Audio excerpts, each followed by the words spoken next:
चुप हो जाओ। क्या हुआ बिटिया रानी? कितने लोग आए हैं तुम्हारे नामकरण के लिए? ऐसे रोते रहेंगे तो लोग क्या सोचेंगे? क्या हुआ?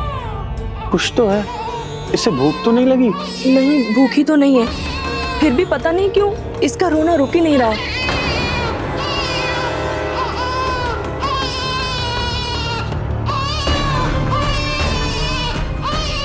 लगता है इसे कुछ भी अच्छा नहीं लग रहा, ना अपरिचित अतिथि और ना ही उनके उपहार। आओ बिटिया रानी, आ जाओ आ जाओ। क्या उपहार चाहिए हमारी बिटिया रानी को? बताओ बिटिया रानी, क्या अच्छा लगता है तुम्हें? क्या पाने का मन है? अरे लगता है महाराज साहब इसे आपके पगड़ी का मोरपंख चाहिए। अच्छा, तो ये चाहिए बिटिया? लो, ले लो।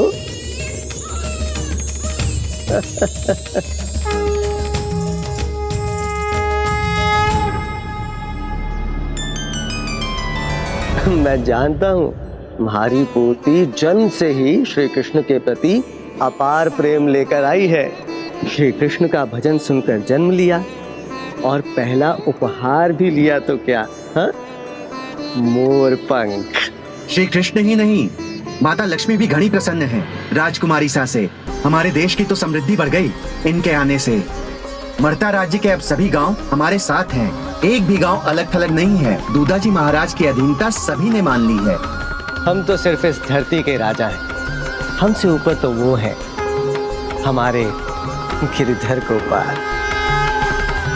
अब मन में इतनी सी भी शंका नहीं इसकी भक्ति और इसके भाग्य पर। महाराज साहब, अब आप ही हमारी बिटिया का एक अच्छा सा नाम रख दीजिए।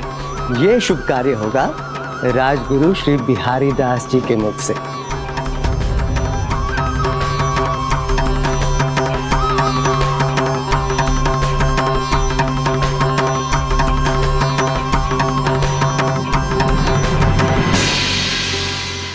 मीरा, मीरा अर्थात प्रेम और समृद्धि की सागर मीराबाई सा का स्वागत है महाराज साथ दूधा जी के अंगने में। भविष्य में ये बालिका केवल महाराज सा के कुल का ही नहीं बल्कि सारे समाज का नाम ऊंचा करेगी। इतिहास याद रखेगा इसे, अमर बनेगी।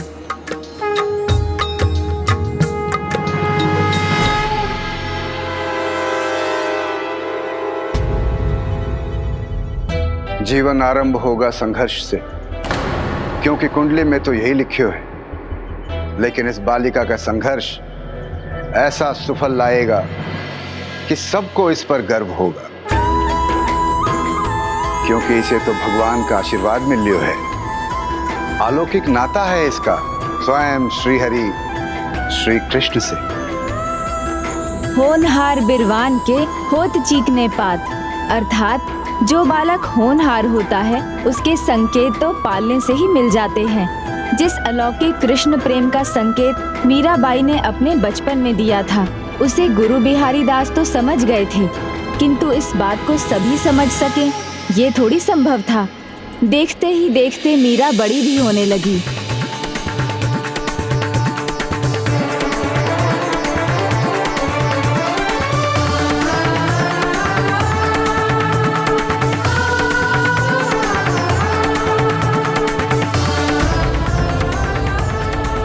माँ, मैं आ गई।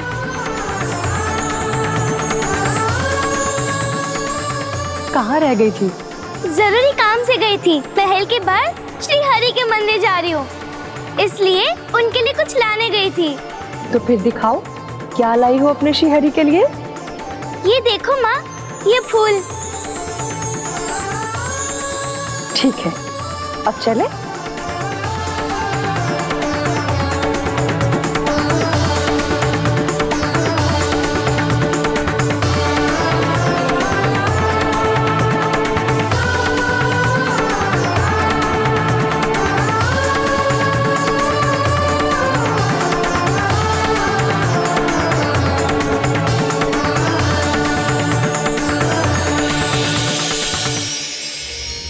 बचपन से ही मीरा जाने अनजाने अपने गिरधर गोपाल की खोज में निकल पड़ी थी।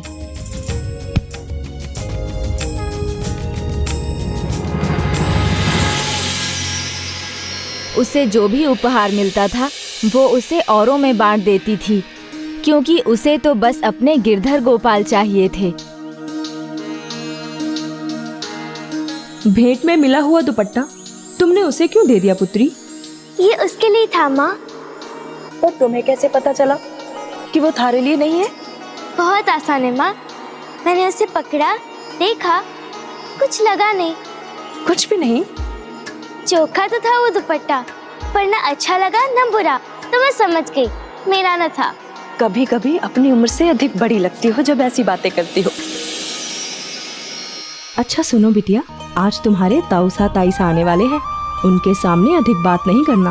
उनको ज्यादा बोलने वाले बिल्कुल नहीं बातें। ठीक है बिटिया रानी? तो मैं कहाँ बात नहीं हूँ। मैं तो बस वो पूछती हूँ जो मुझे समझ नहीं आता, बस वही जानने की कोशिश करती हूँ। अब जो भी कहना मर्यादा में रह के कहना, समझी? ठीक है बिटिया? प्रणाम भाई साहब। प्रणाम भाभी साहब। प्रणाम। मीरा, ताऊसा ताईसा को प्रणाम करो। प्रणाम। समझी, मंदिर से आ रही हो तुम, पर पैदल क्यों? पालकी के कहार क्या सोने चले गए थे? नहीं भाभी साहब, मीरा की इच्छा थी चलकर जाने की। हमारी बिटिया मीरा की इच्छा पूर्ति के लिए हम है ना उसके ताऊसा राव वीरम देव। मीरा बिटिया, तुम्हारे लिए गुड्डा गुड्डी की जोड़ी।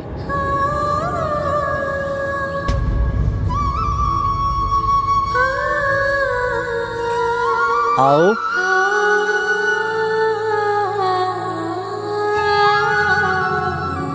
धन्यवाद ताऊसा।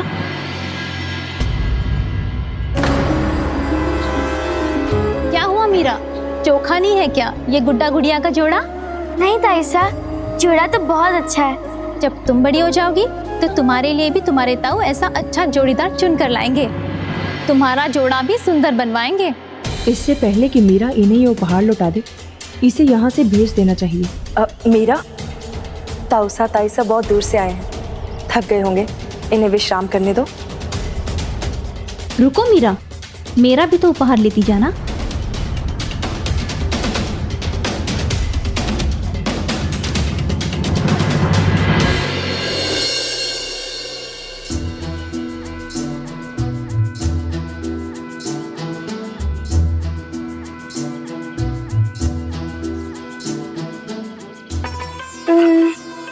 नहीं,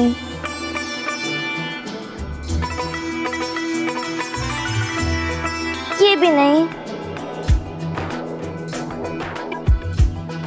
नहीं,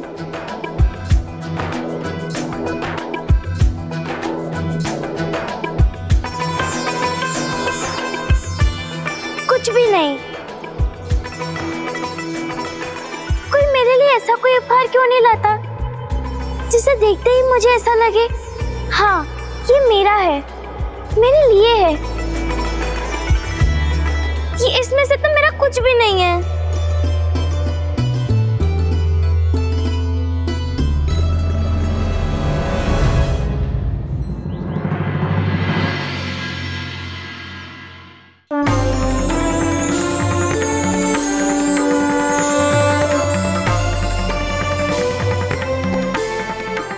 प्रभु, मेरे प्राण आप में ही बसते हैं और जीवन पर्यंत ऐसा ही रहे, यही प्रार्थना है मेरी, यही कामना है मेरी। मैं सदैव आपकी सेवा में लीन रहूं और आप मेरे बने रहें।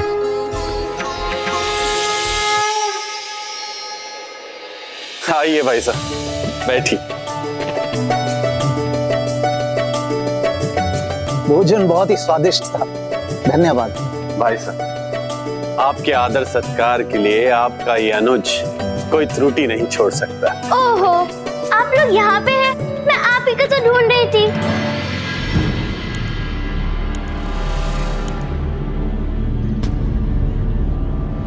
क्या हुआ वीरा, हमारी बिटिया हमें क्यों ढूंढ रही थी?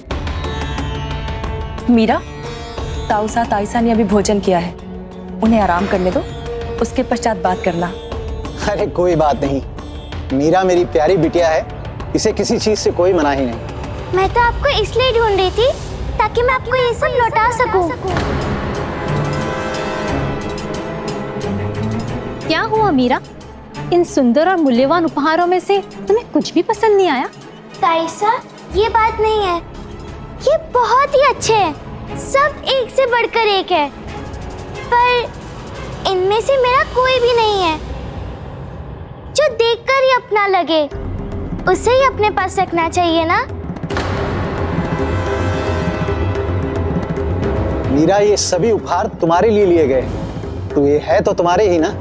ताउसा, पर ये मेरे मन को अपने नहीं लगे, इसलिए आप इसे वापस ले जाइए।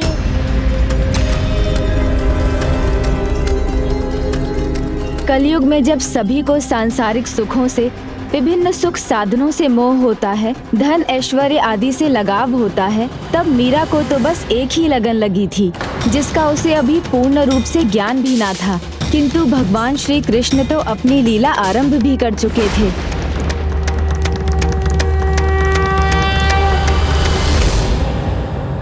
भाई साहब, आप तो जानते ही हैं कि मीरा कितनी कोमल मन की बच्ची है।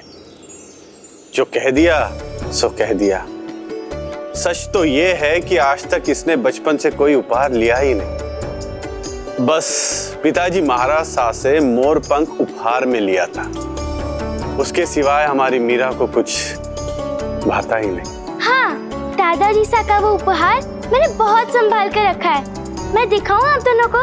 नहीं, जीवन में अनेक मोरपंख देख चुके हैं हम, किंतु आज तक ऐसा कोई नहीं देखा जो तुम्हारे समान इतने मूल्यवान उपहार लौटा दे। भाभी साहब, वो बच्ची है, अभी उसे समझ ही कहाँ है। आप उसे क्षमा कर दीजिए। क्षमा मांगने की कोई जरूरत नहीं, हम भी जानते हैं मीरा अभी बच्ची है, उसके मन को जो अच्छा लगेगा वही तो उसका उपहार बनेगा। मीरा, तुम्हें कभी भी कुछ भी अच्छा लगे अपने ताऊसा को बताना, मैं तुम्हें जरूर दिलवाऊंगा। मीरा, ताऊसा ताईसा को प्रणाम करो, तुम्हारे विश्राम करने का समय हो गया है।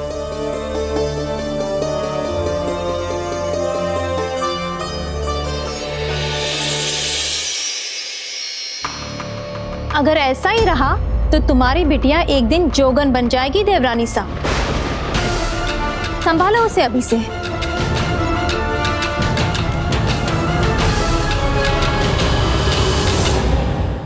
समाज अपने अनुसार उस समय के सामाजिक नियमों के अनुरूप व्यक्ति से उसके दायित्व सीखने की अपेक्षा रखता है, किंतु किसी भी काल और नियम से परे एक भक्त के लिए तो बस उसकी भक्ति ही उसका एकमात्र कर्तव्य भी है। और मीरा का तो उसके प्रभु के साथ पूर्व जन्म का संबंध था।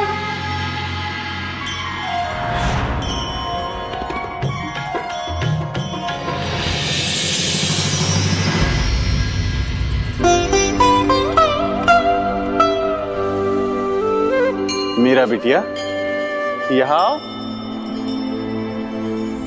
थारे ताऊसा ताईसा जा रहे, उनसे आशीर्वाद तो ले लो। प्रणाम ताऊसा, प्रणाम ताईसा। खुश रहो, स्वस्थ रहो, समझदार बनो, सद्बुद्धि प्राप्त हो। प्रणाम मीरा बाई साहब, आपकी बड़ी प्रशंसा सुनी है। आज आपके दर्शन हुए, कृतार्थ हो गया मैं। किंतु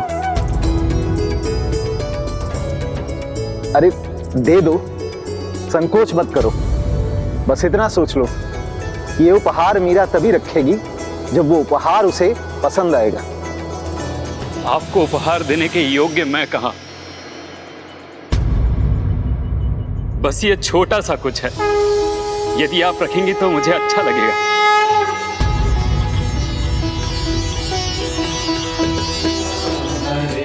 जिसे इतने बहुमूल्य उपहार नहीं भाए, वो ये मामूली बांसुरी कहाँ रखने वाली है? ये तो बहुत सुंदर है और मुझे प्रिय भी। धन्यवाद।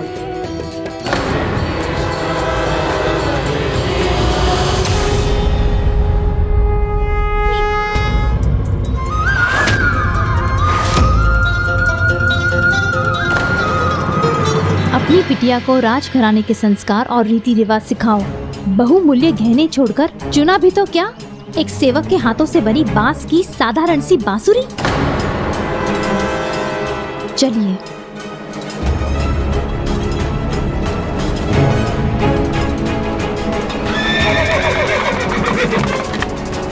संसार के माया मोह में जो उलझे हैं उन्हें तो बस सांसारिक बातें ही समझ आएंगी ना, परमात्मा से संबंध कहाँ समझ सकेंगे वो। जैसे मीरा ने जिस बांसुरी को अपना माना वो और सभी के लिए बांस से बनी एक मामूली वस्तु थी, किंतु मुरलीधर से जिस भक्त का जन्म जन्मांतर का नाता था उसके लिए तो वो उनकी ही मुरली थी ना।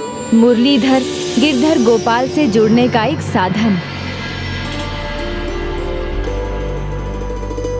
बिटिया, ये सब क्या एकत्रित कर रखा है? इन सब से क्या लेना देना है तुम्हारा? माँ, ये मुझे अपने लगते हैं। इनके साथ रहती हूँ तो खुशी मिलती है। किंतु बिटिया, आपको राजघराने के कर्तव्य और नियम भी तो सीखने होंगे, तभी तो जीवन में अच्छी बिटिया, फिर पत्नी और माँ का कर्तव्य निभा पाओगे, सुखी रह पाओगे, सभी का प्रेम मिलेगा, जीवन के और भी उद्देश्य पूर्ण होंगे।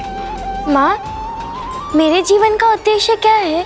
जो सभी के जीवन का उद्देश्य नियत करते हैं ये तो वही बता सकते हैं बिटिया रानी, हमारे भगवान श्री हरि। दादाजी सा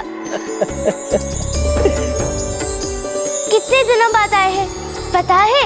ताऊ जी सा, ताई जी सा आए थे। थोड़ी देर पहले आ जाते तो उनसे भी मिल लेते। और पता है हम सुनेंगे, शांति से सुनेंगे। जो कुछ कहना चाहती हो ना, एक एक कर सब सुनेंगे, पर पहले हाथ मुंह तो धो लेने दो। हाँ, बस एक सवाल। अच्छा पूछो। आपने ऐसा क्यों कहा कि वह श्री हरि ही हमें जीवन के उद्देश्य का मार्ग दिखा सकते हैं? क्योंकि वही तो हमारे जीवन का उद्देश्य निहित करते हैं। अच्छा, कब? हो सकता है हमारे जन्म से पहले या फिर हमारे पूर्व जन्मों से। एक सवाल का जवाब हमने दे दिया, अब बाकी बाद में पूछना, ठीक? दादाजी सा की बात से तो यही लगता है श्री हरि ने मेरे जन्म का उद्देश्य भी मेरे पिछले जन्म से ही तय कर लिया था और अब वो मुझे बताने वाले हैं। अपने प्रभु में सदा अटल विश्वास रखना चाहिए। जीवन के किसी भी चरण में वही पार लगाते हैं, क्योंकि भक्त जब भी उन्हें पुकारता है भगवान सदा आकर उसका साथ देते हैं। स्वागत है आपका साधु महाराज। अद्भुत है आपका स्वर और अद्भुत है आपकी भक्ति। आपका भजन सीधे हृदय तक पहुंचता है, जैसे प्रभु के निकट पहुंच गए हों। आप जब तक हमारे इस नगर में हैं, हमारा आतिथ्य स्वीकार करें और हमारे इस राजभवन में रहें। धन्यवाद महाराज, किंतु रमता जोगी और बहता पानी एक स्थान पर कैसे टिक सकता है? मैं रात्रि को आपके यहाँ विश्राम करूंगा और प्रातः अपनी यात्रा पर निकल जाऊंगा। जय श्री हरि। मैं और मेरे कन्हैया एक स्थान से दूसरे स्थान भ्रमण करते ही रहते हैं। मीरा, बिना अनुमति के इन्हें छूना उचित नहीं है। इन्हें इनके स्थान पर रख दो। पर ये तो मुझे अपने लग रहे हैं, फिर मैं इन्हें क्यों छू नहीं सकती? नहीं रखूंगी, ये मेरे गिरधर गोपाल है। मीरा, भगवान से तो हम सभी का नाता है, वो तो सभी को अपने लगते हैं। हम सभी में तो उन्हीं का अंश है पुत्री। इन्हें अपने स्थान पर रख दो, कहीं तुम्हारे नन्हे हाथों से फिसल कर मेरे प्रभु गिर न जाएं। मैं इन्हें ध्यान से पकड़ कर रखूंगी तो कैसे गिरेंगे ये? मुझे इन्हें वापस रखने के लिए मत बोलिए ना माँ। इन्हें मुझे अपने कक्ष में ले जाने दीजिए। मैं अपने गिरधर गोपाल के साथ समय बिताना चाहती हूँ, उनसे बातें करना चाहती हूँ। आप ही ने कहा था ना कि मैं इन्हीं की इच्छा से यहाँ आई हूँ, तो अभी ये मेरे गिरधर गोपाल है या नहीं? मेरे साथ रहना चाहते हैं या नहीं? आप इन्हीं से पूछ लीजिए। क्षमा कीजिए साधु महाराज, मुझे आश्चर्य हो रहा है। जिसने आज तक कभी किसी का उपहार स्वीकार न किया हो, कभी किसी को अपना न माना हो, उसे भाई भी है प्रभु, मेरी आपसे विनती है, मीरा को कुछ समय के लिए ये प्रभु मूरत को अपने पास रखने की अनुमति देने की कृपा कीजिए। किंतु ये संध्या भोग का समय है। आप उसकी चिंता मत कीजिए, मैं अपने हाथों से अपने प्रभु को भोग खिलाऊंगी और गर्म भोजन नहीं खिलाऊंगी।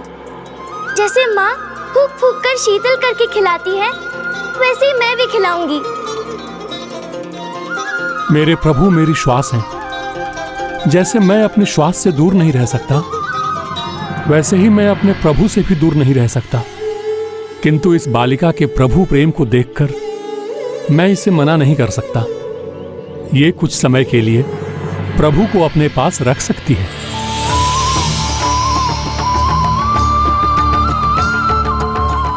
धन्यवाद।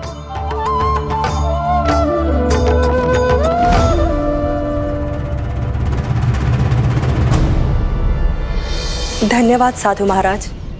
प्रभु से दूर मेरे लिए एक पल भी एक वर्ष के समान है। जैसे ही पुत्री का मन भर जाए, मेरे प्रभु को मुझे वापस दे दीजिएगा। जी, मैं वचन देती हूँ, ऐसा ही होगा।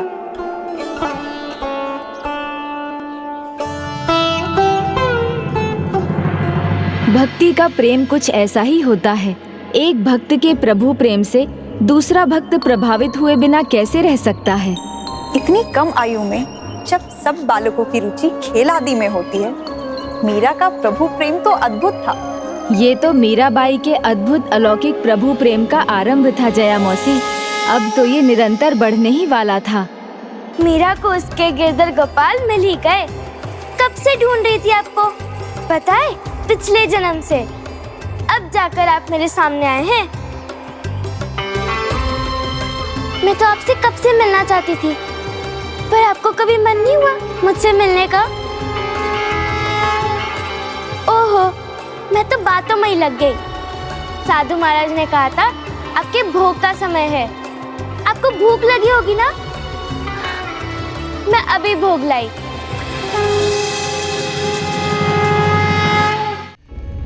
भोजन के लिए आप दोनों का बहुत बहुत धन्यवाद।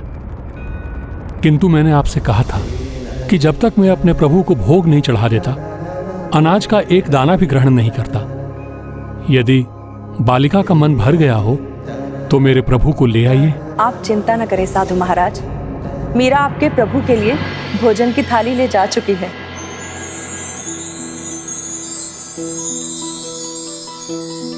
लड्डू, चूरमा, चावल, जो पकवान आज बने हैं, सब आ गया है। अब आप अपना भोजन प्रारंभ कर सकते हैं। मैं आपको खिलाऊं अपने हाथों से?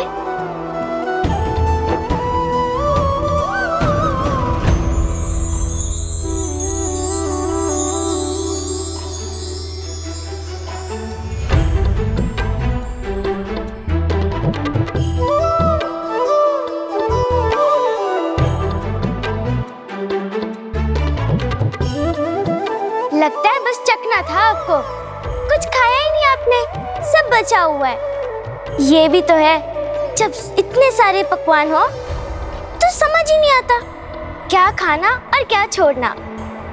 ये जो बचा हुआ है आप उसकी चिंता मत कीजिए, ये मैं खा जाऊंगी।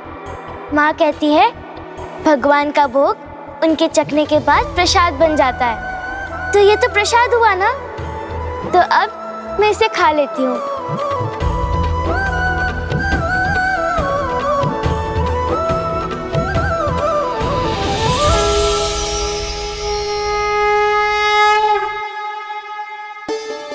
अब तो आपकी पुत्री का मन भर गया होगा। यदि ऐसा हो गया हो तो कृपा करके मेरे प्रभु की मूरत लौटा दीजिए। जी। कितनी सुंदर छवि है आपकी। जितना देखते हो उतना ही मन करता है और देखने के लिए आपको। कितने मनमोहक है। ओ लो, एक बात बताना ही भूल गई। मैंने आपके लिए कुछ इकट्ठा किया है, आपको दिखाऊं?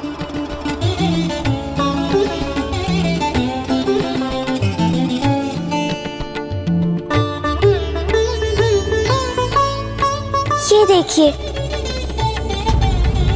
आपके लिए बांसुरी।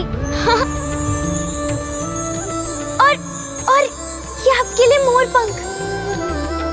ये देखिए, आपके लिए वस्त्र बहुत जचेंगे आप पे। आज पहली बार अपनी मीरा को इतना खुश देखा है। अब उसकी खुशी को दुख में कैसे बदल दूं? किंतु साधु महाराज को दिया वचन कैसे तोड़ दूं?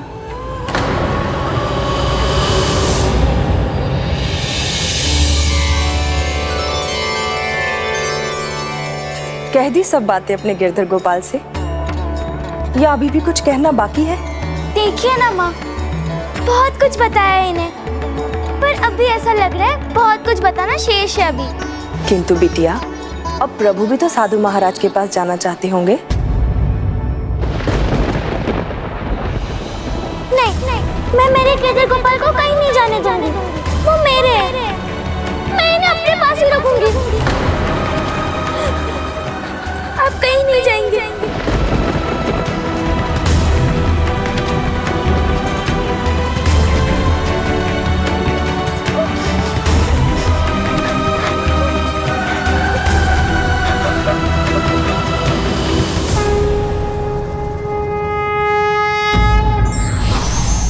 भाव और भगवान सभी को दिखाई नहीं देते, किंतु उनका आभास ही व्यक्ति के लिए पर्याप्त है। विघ्नहर्ता श्री गणेश के अद्भुत शक्तियों से भरे वीडियोस देखने के लिए चैनल को सब्सक्राइब करना न भूलें और साथ ही बेल आइकॉन भी दबाएं।